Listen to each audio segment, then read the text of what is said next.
apologize for interrupting. Thank you. Forgive me, doctor. No problem. So let me say why we should celebrate. I think part of the reason for celebration is I think we've gone through a season with what I call the celebration of ignorance and the advancement of the absurd, which is to say that we have decided within our public discourse and within our kind of political space that experience, knowledge, wisdom, understanding, empathy, and kindness are not means for which we want to move forward in policy work, right? So for instance, then we can see the slaying of Black bodies as a type of entertainment, right? And not as a public health crisis, right? And so part of what I think we need to celebrate is that the masses of people said no to that, right? That we will not think that the killing of Black and brown bodies is meant to be fodder for entertainment, right? Like this is not a reality television show. This is actually our lives, right?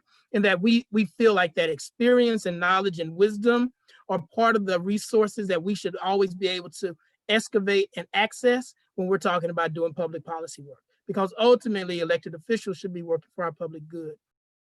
I think the thing where we need to be very cautious is a few things, right? As we're looking at Georgia's, at the 2 Senate races in Georgia, realizing that we're still at the cusp on this fault line on what we might see come out of our government as it relates to not only Congress, but between the House and the Senate, but also what we would see Vice President, now President-elect Biden do if he is still obstructed by a Republican Senate majority.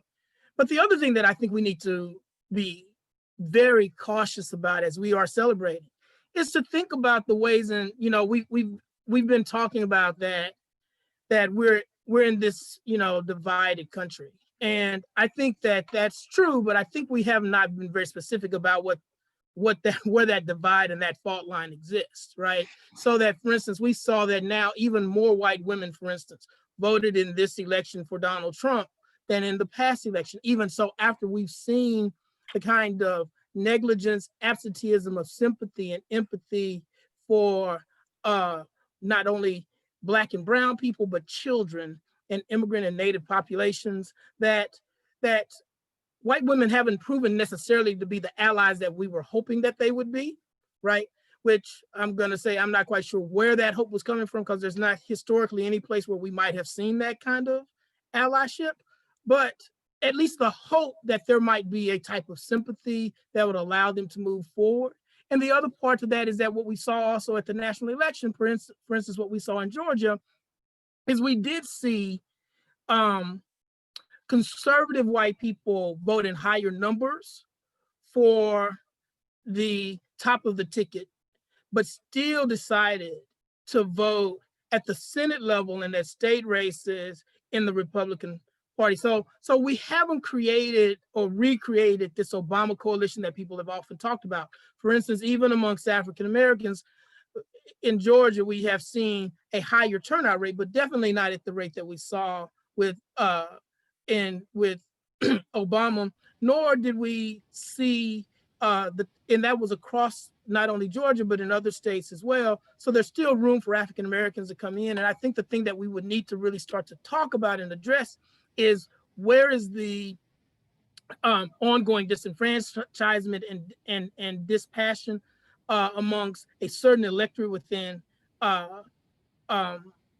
Black vote, because we can see that if that vote could at least impact, we've seen that in Philadelphia and Pennsylvania and other places like that, that if we could increase that, then we could also be a much more impactful swing voting.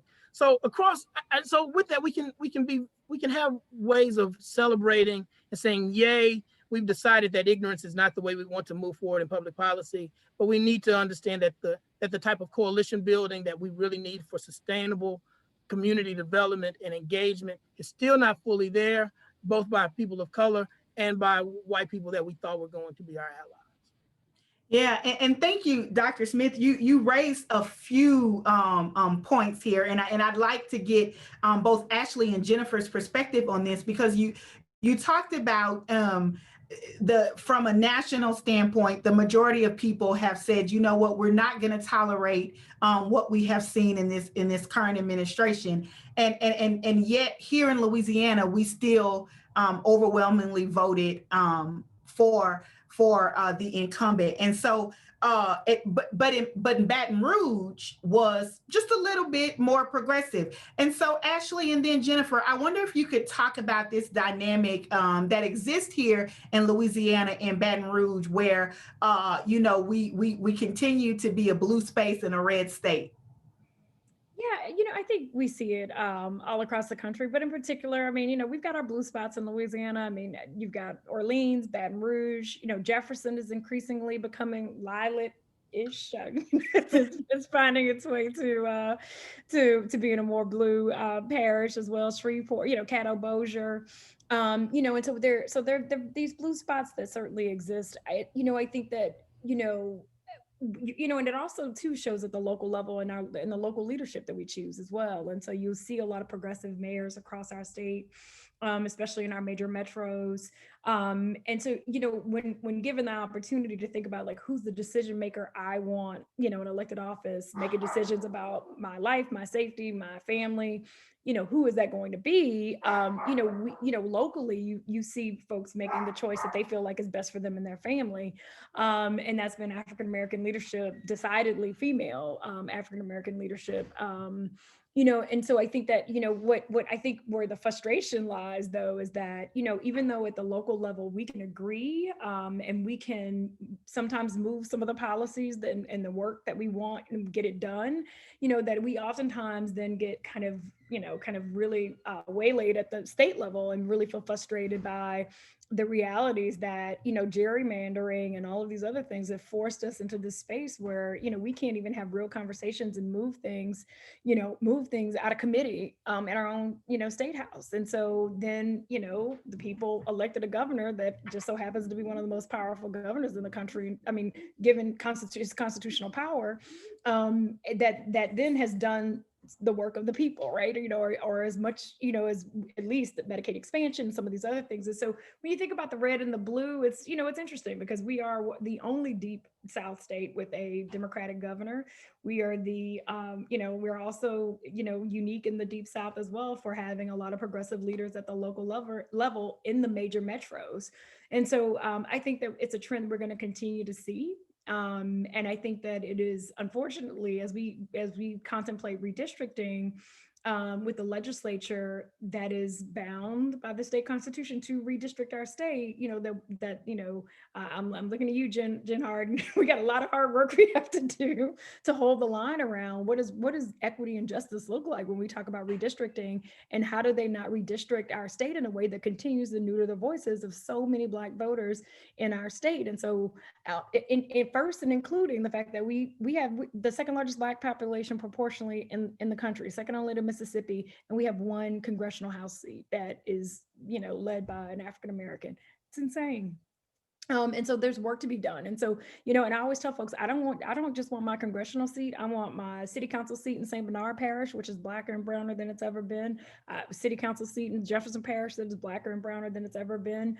Bossier Parish, Baton Rouge. I mean, how is it that I live in a city that is, majority African American, but I don't feel like when I watch a city council meeting that where am I in that, right? And why is it that sometimes the representation doesn't feel like it's certainly representative of the things that I care about and the things that are important to me and my family. And so I could talk about it all day, but I mean, there are definitely these blue dots all over our state, and lots of rural areas though too that that are certainly red and will probably remain red. And so it's interesting, but I think our young people are bright light in this. And we saw a almost 13% increase in voter registration from 18 to 20-year-olds.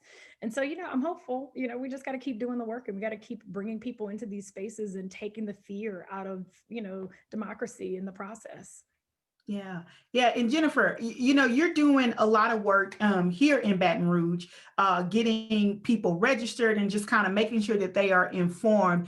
Can you talk about how you keep that work going? How do you keep that work going, given you know, the color of our state, just in general? What is it like working in this progressive city? Progressive city. um, but still having to contend with what we see at the state level. Right. Thank you. So I just kind of want to echo a little bit of what, Ashley said. We always hear about these sort of like blue dots in a red sea here in Louisiana, but I think it's really important to lift up that the blue dots are multiplying and getting bluer, and the dots are getting bigger. And that is because of the very intentional and strategic work on the ground, organizing, being out, speaking to communities, talking to folks, trying to find out what are the issues that are, really, really important to them and their families and their neighbors, and then connecting the dots there for them to the candidates that actually, can speak to those issues, but in between the election cycles, continuing that conversation. And I think that we've seen over these past few years that strategy is really working in Louisiana. We have seen just record voter registration, record voter turnout, just going up and up every year as we keep doing this work. So it is working. And how do we, in Baton Rouge, there are strategic reasons why our sort of Metro Council doesn't seem to be acting in the best interest of the majority of our community here in Baton Rouge. And those are structural reasons, the way that the council was created, that actually gives power to some of our sort of outlying, areas more so you don't really get this like very representative, attitude, and those are when we talk about, structural racism, that's what we're talking about. We're talking about these systems that are set up that absolutely guarantee that folks won't have a voice, that folks' interests won't be represented, in a fair and equitable way. And so, it's really important that we're turning our attention to these council races coming up, these runoffs that are happening, but also to, just really sort of in between these elections, kind of staying engaged, staying involved, holding these officials accountable. And then additionally, Louisiana wasn't always this red state necessarily, and there's lots of critique and criticism of Democratic Party and Republican Party that we could go into, in the history of the, racism involved in all of that. But I think it's really important to lift up that we have, for real voter suppression happening, and it is increasing. Here we are in 2020, and it's really increasing. And we see that with, restrictions on voting rights for people with convictions. We see that with our Secretary of State, politicizing elections when we're in the middle of a pandemic, and, being resistant to allowing folks access to safely vote, to cast a vote, and restricting polling place locations and things like that. So these are systems that we have to be addressing, in between these elections, and kind of staying engaged. And so basically the short answer to your question is there's a lot of work to be done here. And so in between the elections, we just have to keep doing the work. Yeah, yeah. And I know that your organization Vote is very active in the work. I want to come back to something that you said about the Metro Council representation and those runoffs that are coming up locally for December 5th. But Jamal, I want to talk about the work that you're doing, because as Jennifer said, and as Ashley said, and as Dr. Smith has said, there's still work to be done, right? And there's work that needs to be done in between the elections. And so, you do a lot of work around activism, and how do you translate kind of those moments of when everyone has joined in with you? Like, how do you translate those moments to movements that can turn into policy change or legislation change? First, thank you for that question. I think it's a very powerful question. Second, before I get started, I'll say, geez, Louise, when they asked me to be on this panel, I don't know if they know what they were going to get. But I want to jump to something that Jennifer said in responding to your question, and in that I do think that this idea of red and blue in Louisiana is kind of conflated, right? And that, I think, in and on its face, is part and parcel of the reason that we might not have people turning out to vote. And I'll give you an example. We have a governor who signed an abortion bill that in the normal circumstances would not be or gain the vote of people that are more liberal. I think that in this state, we also have some issue with what is a true Democrat versus what is a true Republican, and then the expectation that Black people should willingly give their vote to Democrats no matter what their positions are. And I don't think that we have the thoughtful discussion about it. And so how do we have the valuable conversation, Sharita, I think, is by first being honest about what's going on out there, right? When I think about the major issues impacting the state, and folks, back your toes up if you're friends with folks, I'm gonna say something that's gonna hurt some folks' feelings today.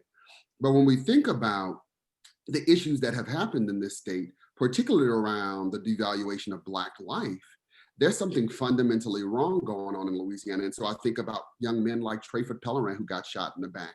I think about young gentlemen like Ronald Green, who was beat to death by a state trooper, who continued to patrol the streets of Louisiana for 17 months after he killed the man and bragged about it. And then after it was revealed, was going to only be fired, not arrested, drove his car off a cliff. And so when we think about those issues, and then we go down the street to Baldwin, Louisiana, and see what we saw happen to a 15-year-old child, then we have some serious issues to atone for. And in all of those instances, now here's the part where I tell you, back your feet up real far if you're friends with folks, the governor of the state of Louisiana did nothing and had said nothing and has not operated in good faith. And so when we talk about how do we change from a moment to a movement, it is by having the same deliberate intentionality when you come begging at Black churches for a vote. It is about our elected officials in the city council doing what's right by the people. It is about us making sure that we continue to stand even when it's exhausting. I frequently say to people, right, when we stand and give subconscious permission for our next door neighbor to stand, for our mothers to stand, for the people in our community who have learned to suffer in silence to continue to stand, because it's in that standing that we make systemic change. And I think part of the problem that we have in this state is that we're satisfied with nothing.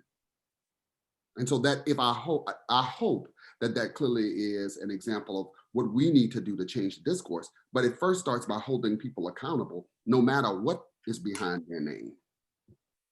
Thank you.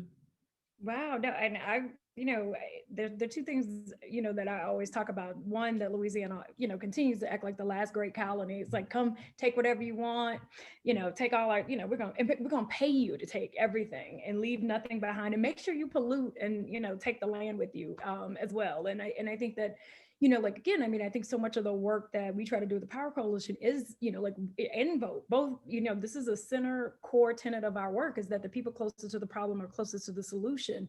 And that what we're not willing to do, we as in political, not our organizations, but the greater community, is like, what does it mean to actually center people that are actually impacted by any number of the things that we're going to talk about today?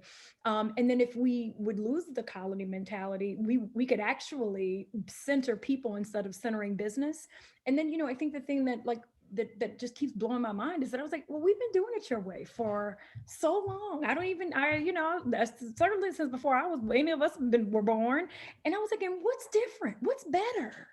And, you know, we're still, you know, at the bottom of every good list and, you know, in the top of every bad list. And so like, you know, like, so that's, you know, so that always kind of, you know, sticks, you know, like that came up for me when you were talking, Jamal. And I think the other thing that I always talk about too is that people love to say how resilient the people of Louisiana are. We are beautiful, resilient people. However, I always remind folks, resilience is about stretching yourself for a short period of time until we can make things better. We can fix the problem. But if you just want me to be resilient and you never fix it, that's called oppression. And we need to stop celebrating this idea that, you know, that like, because I didn't die, that, you know, somehow I'm resilient. That is not the definition of resilience. Resilience is, you know, being able to push through a bad time, but because we fixed it, not because we left it the way it was, or said, well, you know, they're fine. And so I was, you know, like those two things came up for me, Jamal, because I feel like I say that all the time, you know, stop celebrating oppression when it, you know, like, and calling it resilience when that's absolutely what it is and how people in our state are experiencing it. And I just thank you. I think that you framed it much more articulate than I could, because I'm over here policing my language, because anybody that knows me knows that I love a colorful adjective. And so I'd say to you, I think that that's super important, right, Ms. Shelton? Like, I think that people want us, and Al Sharpton said this, not that I'm celebrating Al Sharpton as good or bad or anything, but he said something at the funeral of Troy Propeller. He said, it is not that people want you to protest peacefully, it's that they want you to shut up. And in this state, they like when you shut up, because in that shutting up, they can act like people are okay with what they're doing, when the truth is people are unhappy. And so they say, you know what, I'm not voting. And we stay in the same destitute, poor conditions that we've been in. I said this the other day at a protest. I said, look, something's been broken for 400 plus years, and shit, you waiting on me to fix it. It's time that we get together and fix it collectively.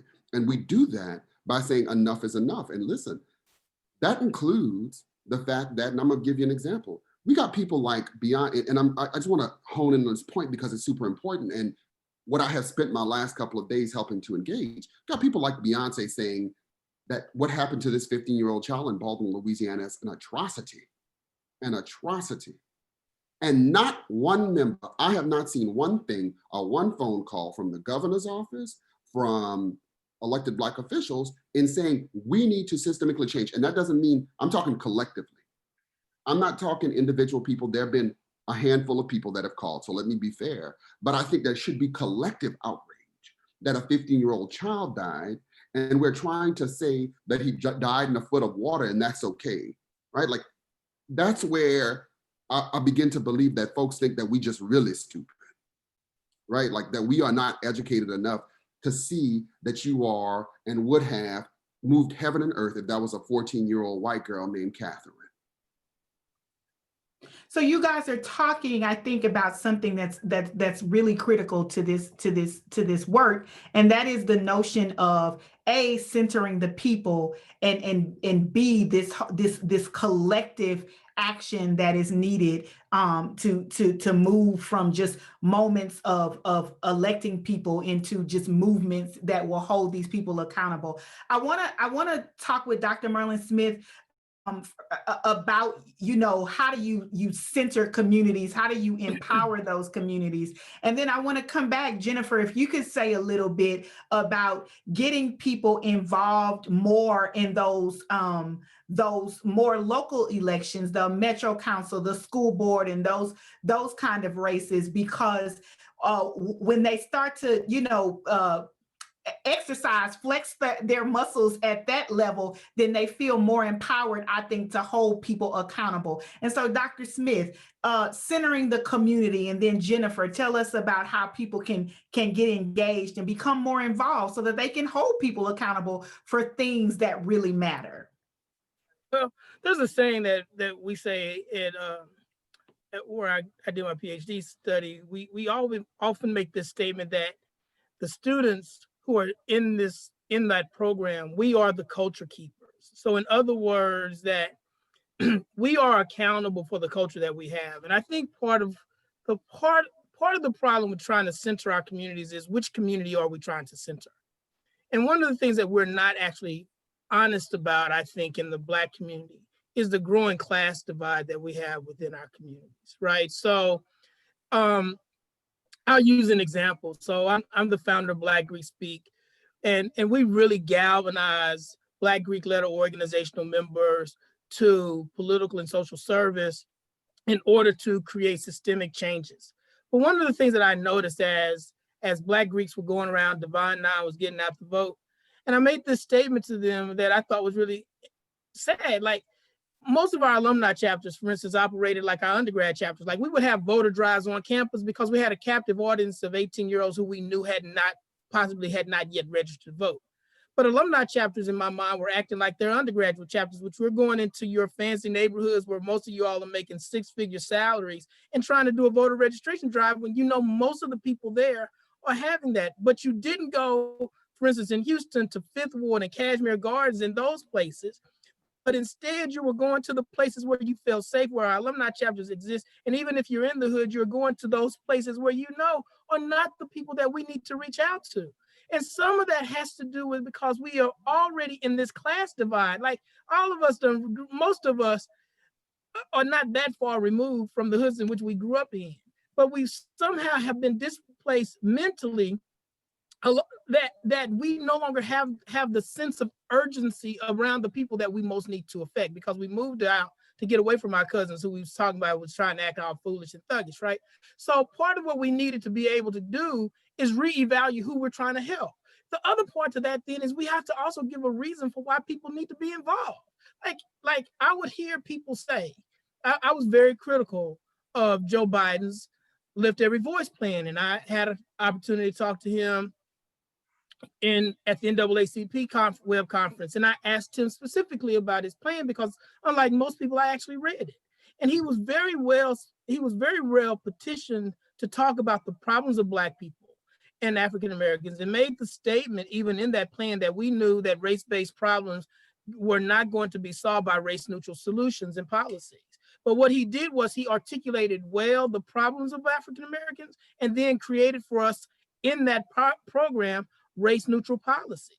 And when I asked him would he earmark them, he changed the subject to talk about something else. And so part of what Black people who really need to be centered are asking is, why in the hell do I need to be centered? One of the young men in my program who came out of my prison program, I went over there because I'm like, you're off parole now in Texas, you can vote. And he said, Marlon, just to be honest, he said to me, I was living in these projects before I went to prison. I was in prison during a Republican administration and a Democratic administration. My family has been here through living in these projects and under Democrats and Republicans. Are we gonna move out because now we vote? And that was a real question. So part of what we have to begin to do is answer the harder questions that people haven't done. I'll end at this. So the way we center is, one, Black people have to begin to understand who they're trying to center. I say specifically that Black people have used our votes as a type of bartering system and not necessarily as an institutional building system. So in other words, what we try to do is we try to figure out and guess what white folks are going to vote for, and then try to figure out how we can galvanize that vote around those white folks that we think will vote for whomever, right? As opposed to saying, how do we do the institutional building within our own communities in order to leverage the type of political power and might that we need, right? We do that sometimes within cities, but we don't create an infrastructure. So part of what we see across the country right now in places like Philadelphia, New Orleans, and Baton Rouge, and in Houston, we see a type of infrastructure within the city, but we haven't leveraged that work to move that kind of infrastructure out into rural communities where we know Black and brown people still exist and live and operate. And so part of what I'm suggesting is a type of new radical invention, because I think we keep on having a conversation about how do we fix the problem. And what white folks are telling us within the system, the problem isn't broken. Like, the reason why people would show up if a white girl got killed is because that would be the problem that needed to be fixed. The killing of Black bodies is not an American dilemma. It is a way in which Americans' political and social systems were created. It was intentional in that way. So we're never gonna fix a problem that isn't broken within a system. So we have to ask, in my mind, how do we recenter by doing the type of Black institutional building, which means we need to go back into the spaces where we know we occupy in order to bring people into those spaces and not trying to leverage our power in spaces that were not necessarily built for us to have. Thank you. Thank you. Jennifer, go ahead. Go ahead. That was a lot to follow. Yeah, no. So I just totally agree with everything that Dr. Smith said, and about, we have to build an infrastructure that actually puts the power in the people, right? And so as people, we have to figure out how to plug people into that, and that means we have to respect people and meet them where they're at, and I think that's super, super important. And maybe we have to slow it down, and maybe what we think is the right path is actually the right pathway to get there. And we find that out by listening to people, right? And as far as like getting people plugged in, so that they can hold their officials accountable, it is just about making sure that those invitations are being extended. Right. I mean, I didn't start out, and I don't know everyone's story on this panel tonight, but I didn't start out as, an activist. I was a stay-at-home mother that just finally like had enough, and I have felt, compelled to get involved. But it was because people like Ashley Shelton and Frankie Robertson and others, brought me along and kind of taught me and invited me, hey, come check out this, this meeting, this committee meeting at the legislature, and it was really a moment of like a revelation for me personally, was that, oh, I'm allowed to go to the legislature. You mean I can go in that building? And now I'm like always constantly like reminding folks that like that is our building, like we own that place, and everyone in that building works for us, and so we have to really be, people say get in where you fit in. There is plenty of work to be done on just about every single issue you can think of, from education to environment to economics, to anything that you're interested in. And so I'm always like telling people, like, pick that one thing that you're interested in, and figure out who are the people that are making the decisions on that, and kind of start to learn about them. One of the things that I have done with some of our folks at Progressive Social Network is we just attend the Metro Council meetings every single time. We've been doing it for 4 years straight, and you really get to learn. You learn about the personalities, you learn about the sort of power struggles that are happening within your city, and you really see, even the small decisions that are being made there, maybe about, grass cutting or whatever, are always really, there's something deeper happening there. But to be able to have a physical presence, or and get to know your elected officials is so super, super important. And so we need to be making sure that as advocates, that we are providing those opportunities and those invitations for folks to come along with us, and then making sure that people have the ability to actually have space to talk about and be heard about, what is important to them. And I think that's so super, super key. And one of the, when we're in Louisiana, a place where everything feels like, it's so incredibly out of control, bad, it sometimes feels like we want to hurry up and try to fix things. And in that process, I think sometimes people get left behind. Yeah. I want to continue this discussion, but I'm not sure if you guys are following, but the chat is, people are having their own panel discussion in the chat. And so I do want to give voice, Jennifer, you said making sure that people have a space to feel heard. I do want to give voice to what's happening in the chat, but I do want to make note of some very important things. Dr. Smith, this idea about defining the community that we're going to empower. Jennifer, this idea of giving people the space to raise their voice and making sure that they're extending that invitation, I think are two very important concepts for those of us who are looking for ways to move from just how do we go from voting moment to community change movement, right? Extending that invitation interpretation.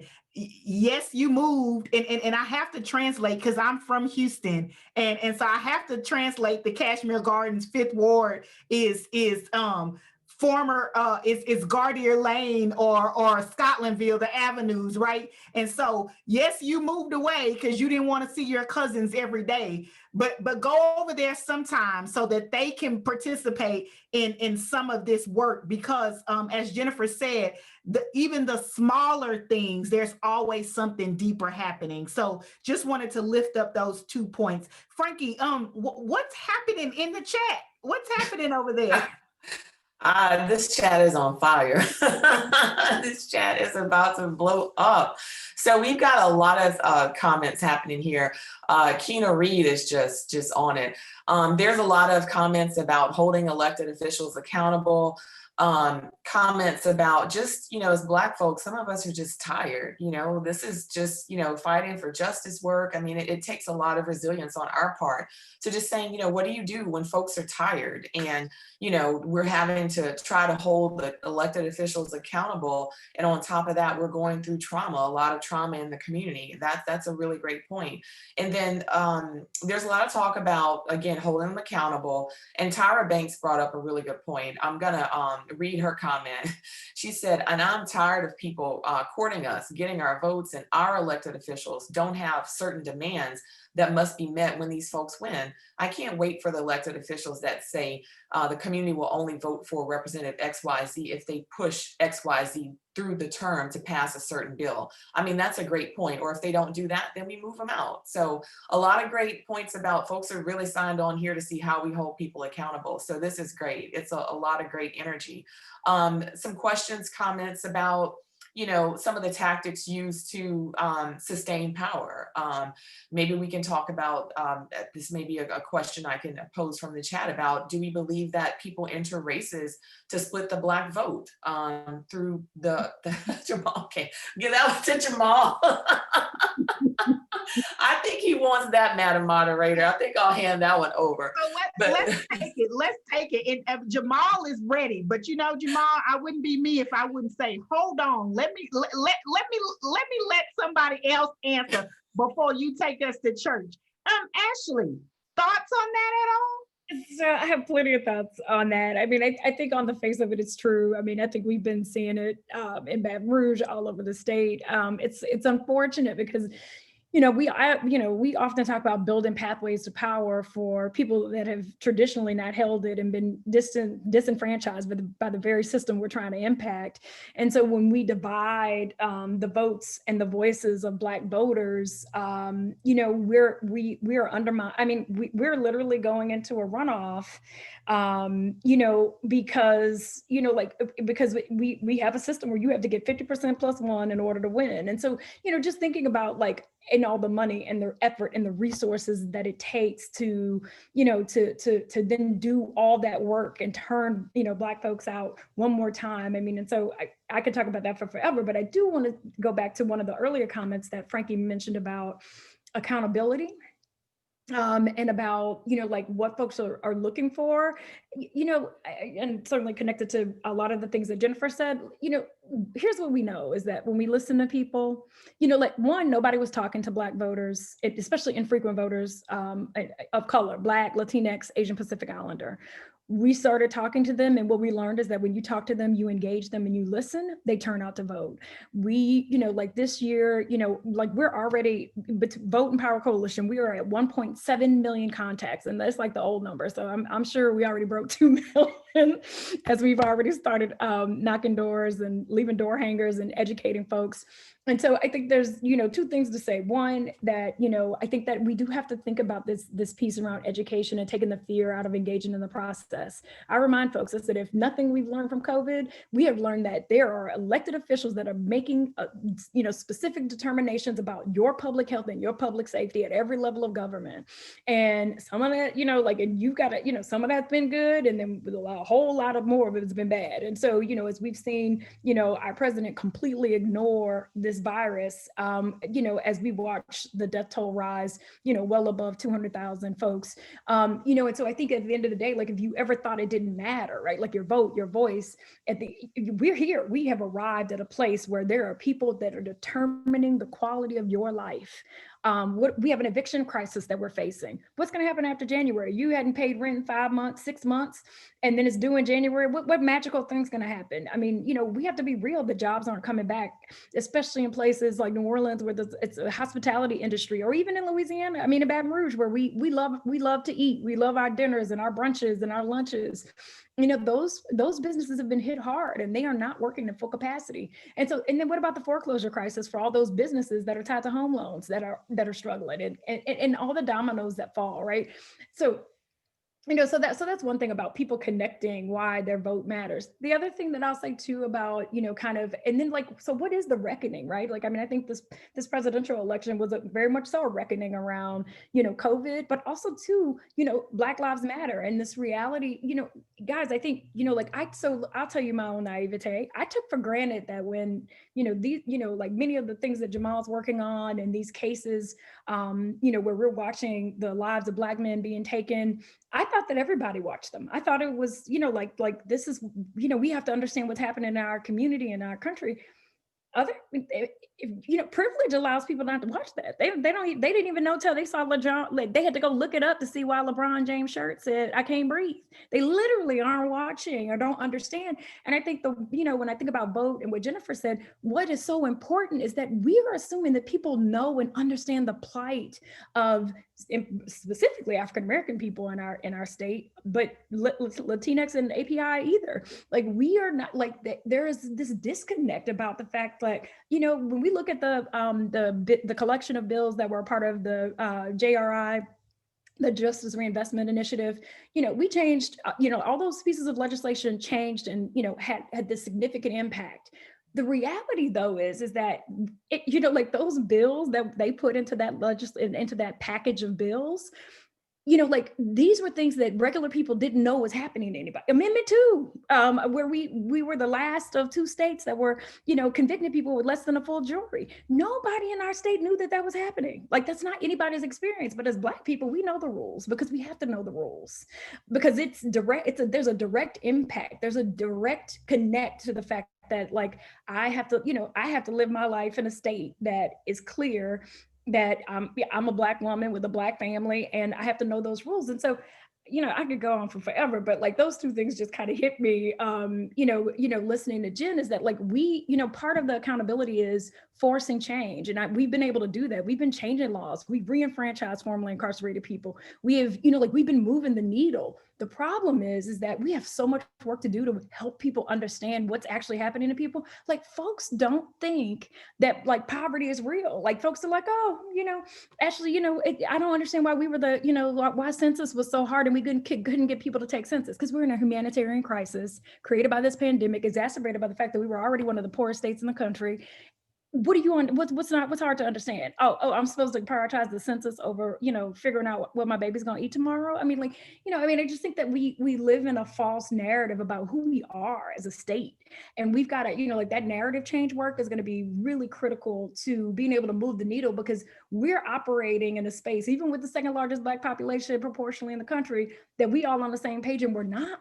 They don't know, you know, like, there's a whole part of our state that has no idea what my lived experience is, what Jamal's lived experience is, what Sharita's lived experience. Like, they don't know. And I feel like I want to be real clear that, you know, when I talk about trauma and terror, being the mom of a Black boy that's 18, 6'4", 200 pounds, like that, I live with that. I go to bed with that every night, and no one can tell me that that's not relevant, and that doesn't impact my health. It doesn't impact my decision making. It doesn't impact all of these things. And so anyway, I could talk about it for forever, but I just wanted to offer up those thoughts, and certainly throw it back to you, Jamal, to talk about and then the ways in which we continue. So even as we build power, we're dividing and undermining our power, which goes back to the point of, you know, how folks are getting into these races, and then being blatantly, I mean, I think that there were so many articles about how, you know, certain, you know, wealthy individuals are, behind these candidates. And, and I was like, well, we can be honest about, well, what does it mean for them to be behind the candidates?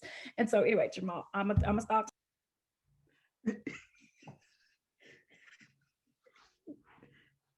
Brother Jamal?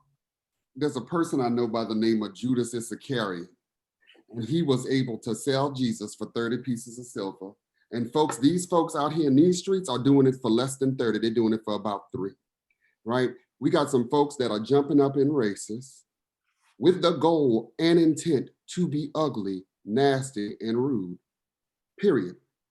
I'm not gonna mince words and try to be what people want to see from folks, which is, oh, be politically correct, be nice. Why should I be nice to someone who continues to undermine my community by taking money from people in special interests and utilizing that money to run a race that they know they're going to lose? What I would say to you is, with no uncertainty, is that in Baton Rouge, in the mayor's race, someone got in that race with the soul, knowing that they had no chance of winning. They lost, and I said something about it online, because even in their losing, they weren't gracious. Even in their losing, they were incapable of saying during an interview, I am going to back the person that most aligns with the ideals of my community in a way that maximizes the output for people that look like me. Instead, they said, I can't make that commitment tonight. Folks, not only did I post about it, the person responded and said they have a right to run for whatever position they want to. And my response was, and you have the right to lose bigly too, because they lost real bigly. But not only did they lose bigly, they helped to wager our community on it. Now, if that's your friend, I'm sorry, whatever. But I think that there's something to be said about us being transparent when people come and their goal is not to be helpful. When their goal, listen, I'm sure for a race like mayor, polling was done. I'm sure that everybody knew just about what their chance was going to be. But when we go, Ashley, and look at their finance statements, it is very evident who's pulling the levers. And what we have to become good at doing is calling it out with a wanton disregard for how it makes people feel, how uncomfortable folks get, and all of that other stuff. It's that suffering and silence that we have to deal with. When people run afoul of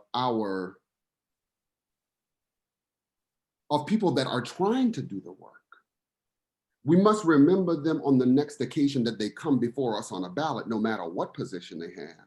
And so I hope the voters of Baton Rouge are looking at all of those ballots and saying, you did this on this date at this time. And so when you're back on the ballot, I'm going to make sure I do what I need to do because you're not aligned with my interests.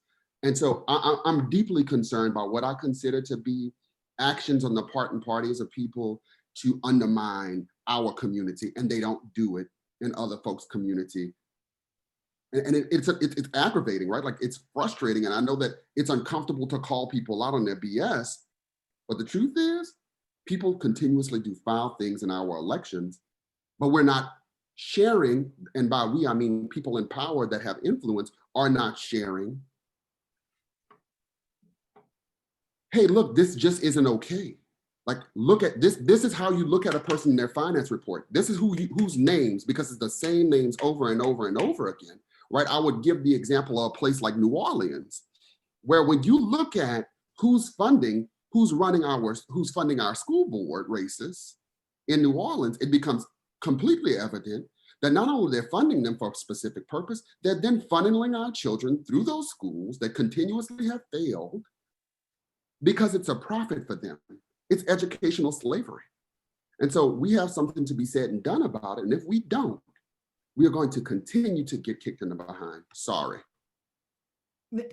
You don't have to apologize to me, but I do want to, I know that there were some other questions in the chat, and I do want to give Frankie a chance to answer them.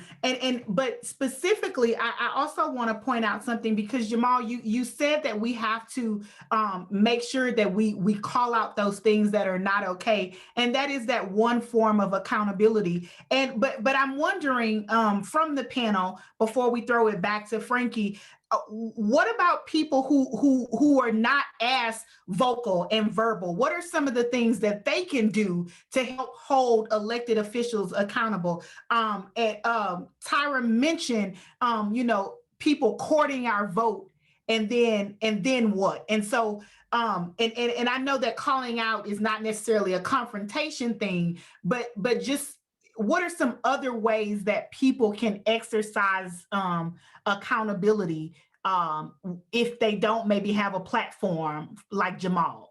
Well, I mean, I'll jump in and just say that we really need to be contacting our elected officials and making sure that they know who we are. And that could be by telephone, that could be by sending them an email. If you don't like what happened in this mayoral race, then you do have the ability to contact folks and let them know how you feel about that. Because at the end of the day, people are elected officials, and they are supposed to respond to us. And so, I think it's really important that we not only do our due diligence to get to know not only like what are these folks saying to us, but really kind of like trying to dig a little bit deeper than that. And then those of us who are in this sort of advocacy space, making sure that we are really putting that information out there in an easy and accessible way for people to be able, we live in, a digital world right now.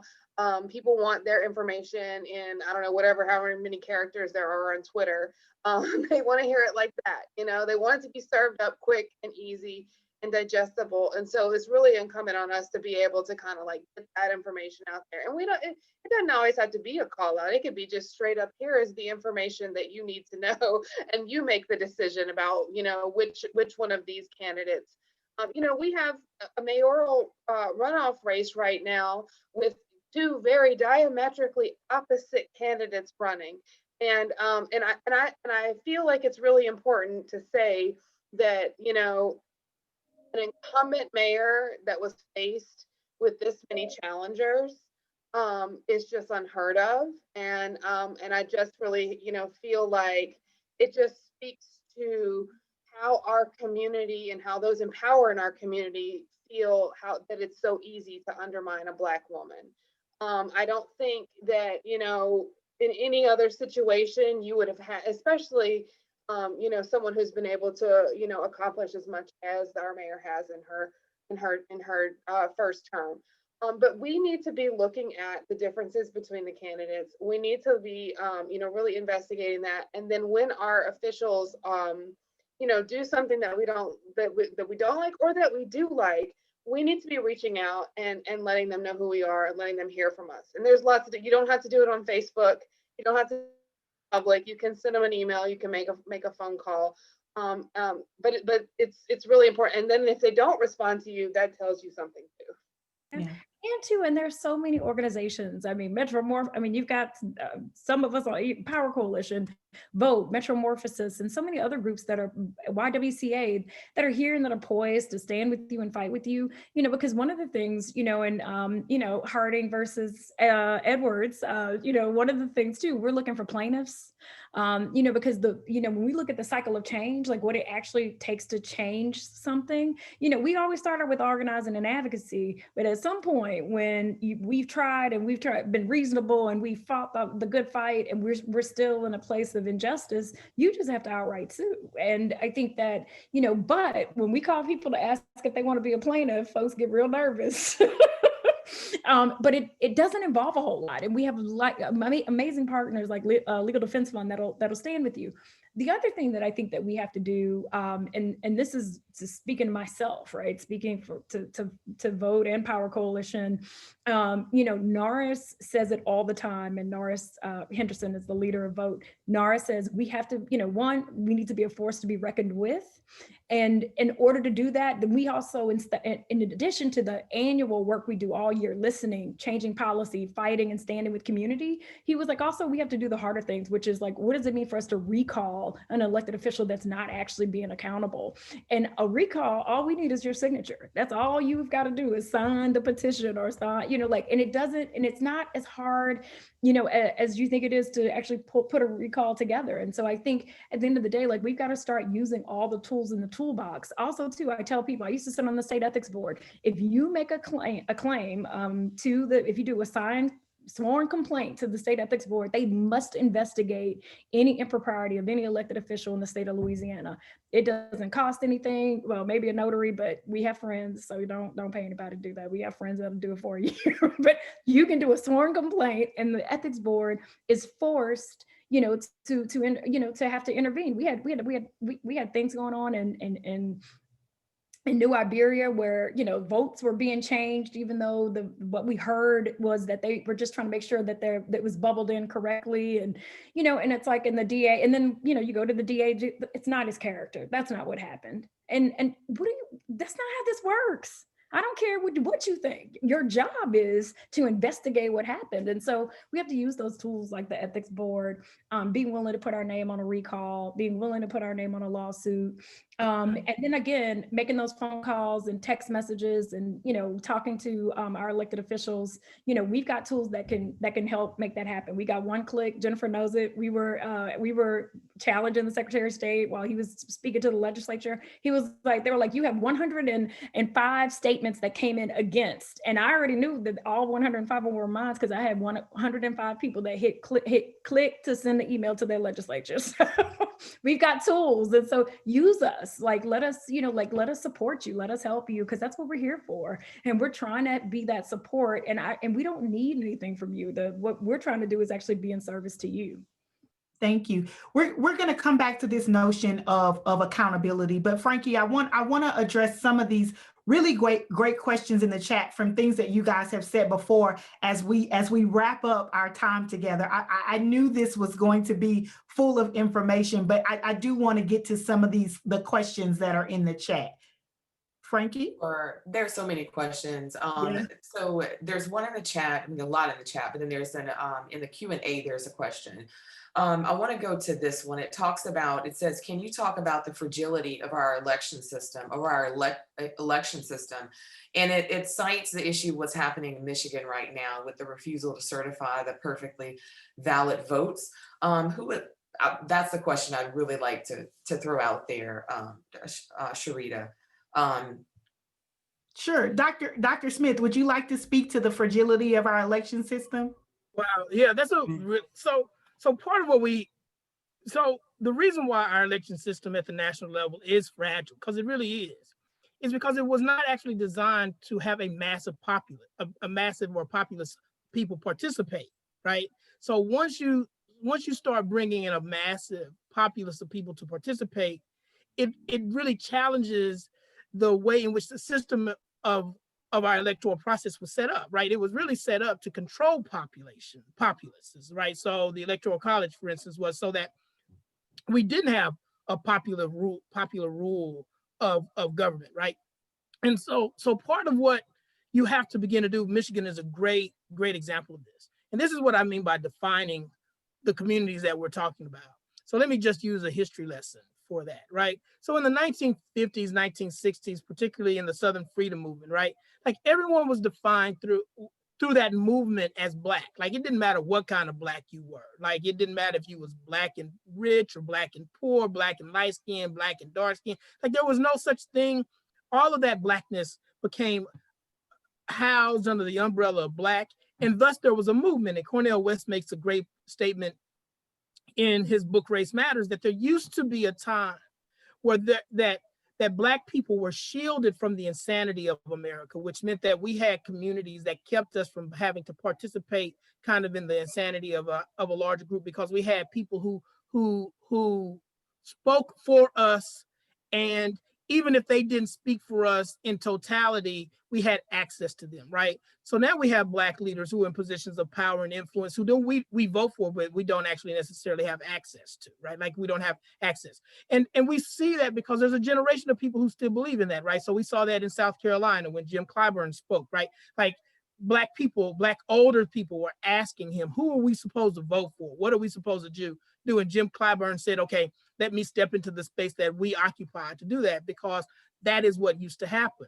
So the system is fragile because now more people are participating, and they're participating in different identities, right? So we have to be careful in Black people who are socially conservative but politically liberal. So when we want to talk about the issue of Black trans women, right, and the killing of Black trans women in disproportionate numbers, right now we got to think about Black church folk, right? Or great example, we saw this played out, for instance, in this year's election, when we're talking about Black men and Black women, right? So that when we are talking about the kind of feeling of that many Black or certain Black men started to feel in the erasure of their issues, right? For this kind of, but the commodification of Black male death at the same time, right? So we don't want to speak specifically to Black male issues, but we want to commodify their death with George Floyd because we can name them, right? So we create these lists. We go on Black Lives Matter, right?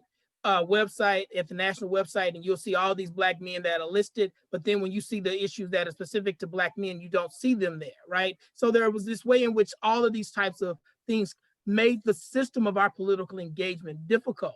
So the way in which we then have to harness this is, again, to figure out what are we all operating under. I go back to we have to figure out what that is, because once we define that major umbrella of working and movement building, then we're able to address the fragility within that system, because then the populace is united. I'll end on this, because remember, for instance, in the late 19th century, early 20th century, Black people and poor white people in East Texas and West Louisiana started to unite and unify to build economic wealth. And what happened? How did that break up, right? Well, there was a promise. One, there was a killing of Black bodies to kind of install fear in those communities, but there was also the promise of whiteness to poor white people who actually would never get the benefit of whiteness, right? But it was at least the shield of whiteness was presented to them to break apart that structure, right? Because the system doesn't want a populace. And I want people to understand that. So fighting over things, we can fight over Black trans women later once all Black people get free, right? Like, so, or we can fight, we can move. Martin understood this, right? Like Martin's understanding of this inescapable network of mutuality was why he started the Poor People's Campaign, right? Which is to say, poor people are poor. So it doesn't matter if you're in the Appalachian Mountains or you're in someplace in the Southern Dixie areas, poor people are poor in the same degree. And what we have to realize is that we have to figure out what that overarching umbrella is, because the system, the fragility of the system that we're dealing with is because it doesn't operate or stand on a populace. It really needs an electoral college, which is a class-based group of people that run and operate the work that it does. Thank you. Thank you. Frankie, other questions?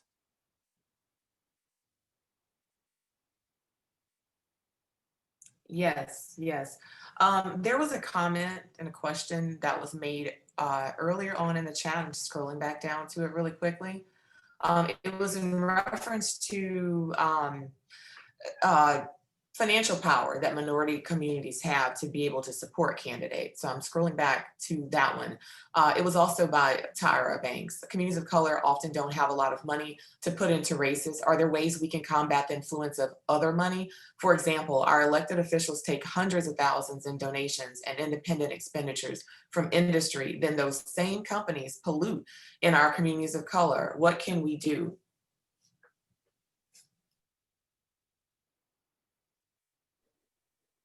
We have to organize. We have to organize. We have to come together. And like Dr. Smith was saying, it's about coalition building too. We have to find our ability. We have to come together, work together, organize, build our power up, and figure out ways that we can leverage. There's two ways to make change: organize money and organize people. And if you don't have the organized money, then you got to get your people together to move those levers of power. And that is why, Vote, Empower Coalition, and others are out there having these conversations, in community, talking to the folks that get left out of the conversation when it comes to, candidates and campaigns and, legislative agendas and all of that. Because we are going to have to find our common ground. Do I think that there is a majority of people there? I know there's a lot of folks in Louisiana that look like me that do not have a pathway to understanding. And I'm honestly kind of like, it's not time to have that conversation with them. It's time for us to find the folks that we can build together on common issues and really build a coalition that can move power, that can push up against the fact that we, came out in such a huge force to re-elect a Democratic governor in the South, to only have him turn around and kind of turn his back on the very people that put him there. I mean, everybody, wants to talk about, well, how can we be like Georgia? How can we be like Georgia? Look at the New Georgia Project. Look it up. It's coalitions across race, across different identities, and it's about finding, like, what do we want to do? Where do we want to win? We want to win some power. And so how do we do that? We need to get the people to come together and push back. Frankie. There's so many questions. I wish we could just go on all night. Like every time I choose one, there's like another one that pops up. I'm like, okay, well, that one's going to replace that one. So this question is from DeMarco Davidson. So Jamal mentioned the interest of the people. This past election seemed to reveal that people, specifically Black people, have not agreed upon enough common self-interest. How would you all suggest communities or people develop and or decide on what communal self-interest to organize around? I think you need to start with the opposite of that, which is those things that are not in the best interest of our community, right? Like that we can collectively agree that are not in the best interest of our community. And there are some very specific ones. There are some very specific issues. And I do not claim that we are a monolith, right? Like that's not what I'm supposing. What I am saying though is in communities like New Orleans, where charter schools have systemically failed people of color and the data suggests it, we need to organize around stopping them from doing it. They have systematically turned our school system in that city into a factory to make money for whites in a corporate setting. We have some people that run charter schools in New Orleans that make more money than the governor of the state of Louisiana running 2 schools. Something's fundamentally broken about that. And it is built upon the backs of Black children that they then expel, suspend, because they're not able to handle what they claim to be misbehavior from our children, but it's not. It is just behavior that they don't identify with as acceptable. And so when we begin to put those things that are not in the interest of people that look like us up for discussion, it changes the narrative. I don't think that we're having thoughtful discussions because the people that we're electing are not facilitating those discussions. And then you have a group of, and I'm going to say this, folks, activists who are more interested in being politically correct and getting Instagram likes than they are doing the work of the people. And let's be clear here, right? Like if you're doing this work because you want to be popular, more power to you. Congratulations. I don't care if I have 5 Instagram friends or 500 million. At the end of the day, I do this work because I care about people who look like me, who have been marginalized in this state. And at some point, if we realize and open our eyes that there are those amongst us that are willing to sell us for those 3 pieces of silver that I started off with at the onset, then we're lost. But if we stand and say, there's a problem with this, I have an issue with this, and I'm going to stand up about it, then we might make some change. Folks, the change ain't from Instagram likes. The change is from being on the ground doing the work. And I'm not saying that Instagram and social media doesn't have its place in this, but we were so successful in the civil rights movement because we organized, because there were people that weren't afraid of being different, right? When I think about one of the most famous Black men that I've ever heard a story about, Jesus, he was an activist, right? He whipped people out of a temple and did things that made people uncomfortable. And I'm not trying to talk about anybody's political religious sensibilities. I'm just talking about Black Jesus, the one they said his skin was like bronze and his hair like wool, right? That Jesus. that would not agree with what they were doing. And so in our activism, we must move that way. We must organize collectively in the way that we engage the issues and educate people around us, because the truth is, and many of the panelists have hit this at some point, the electorate isn't educated and they see a fancy flyer in their mailbox. They get excited that they got 3 of them, or it's the name they've seen the most, and they'll vote for a person. Folks, look, in the city council race in Baton Rouge, there's a person who is running for a Democratic seat that was endorsed by the Republican Party. Where in the hell does that happen at? Something's wrong, something's broken. We gotta find a way to organize, and that includes us having difficult conversations with one another that are going to make people uncomfortable. Yeah, yeah. Thank you guys. There is just so much. I wish panelists, you could take a look at the Q&A and offer specific answers. Ashley, there's a question for you about the difference between Georgia and Louisiana. We saw Georgia occupy a very prominent role on the national stage, and what would that take for that to happen here in Louisiana? And there's also this conversation that around the efficacy of referring to the spectrum of thoughts and interests as the Black vote. How helpful is it when we do that? And again, so there are just so many questions that I am so sad that we're not going to get the opportunity to answer on this webinar. But I hope that you guys pay attention in the chat, where Frankie has uploaded links, tons of links and lots of information. And hopefully we'll be able to get answers to your questions from those organizations. And if they don't exist, it may be something, and I'm gonna say this and then watch Raymond give me a look.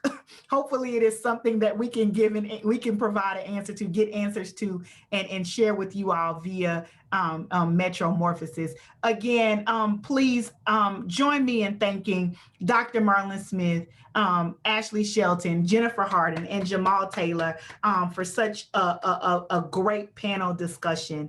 I will say one thing before I turn it over to Raymond to close us out.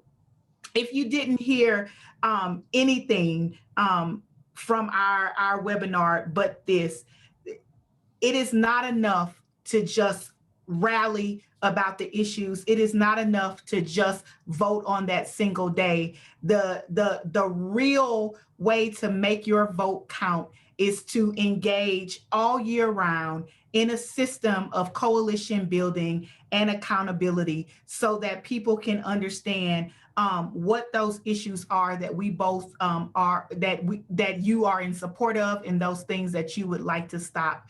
The work does not stop on election day. And so just as a reminder, we do have local runoffs coming up. Early voting starts the end of this week. I'm getting my weeks confused. End of this week, early voting starts. We have runoff elections, and hopefully you will not only cast your vote, but go visit your cousins and them that you wanted to move away from and ask them to cast their votes. Thank you guys again. Raymond? So before I make my final comments, I'd ask you guys to join me in giving a shout out to my partner in movement building, Ms. Sharita Harrison, who organized and did a masterful job of, as Morgan described it, curating this conversation. And so thank you very much, Sharita, for your leadership in this area. It's an excellent evening. Frankie, thank you. Dr. Marlon Smith, thank you for spending some time with your people on the other side of the border. We are thankful for the wisdom that you shared with us, and I truly appreciate it, my brother. My dear friend and sister Ashley Shelton, thank you so much for just the wisdom that you always bring to moments like this. Jennifer, we were just thrilled to have you join and to share with us in the ways that you did. Thank you for your service to our community. Somebody put in the chat earlier that Jennifer's here, and I mean, you're just going, and we are thankful for that. Brother Jamal, thank you for helping everybody understand early on that this was not going to be a sanitized conversation. Thank you so much for that. Much respect for the work that you are doing, and please keep us as a community aware of the work in Baldwin and how we might be able to support you in that moment for that family, for that Black life. Much respect to you, my brother, for the work that you do. And to all of you folks who have shared with us, I am sorry that we could not deal with all of these questions and all of these wonderful comments. I assure you that we will be responding and just kind of digesting and distilling this in some way. It's not over, guys. I'm going to leave you with this. It was in the chat and it was mentioned. In Wayne County, Michigan, the home of Detroit, the largest county in Michigan, the local election board missed their deadline of certifying their votes because they were tied 2-2. And apparently the two Republican members wanted them to throw out votes from Detroit. And so the matter now goes to the state board of canvassers. It is not over. I thank you for your time. I thank you for your participation in this. God bless you. God keep you. Be strong, be safe, and remember, it's never about a moment. It's always about a movement. Thank you. God bless you and have a great evening.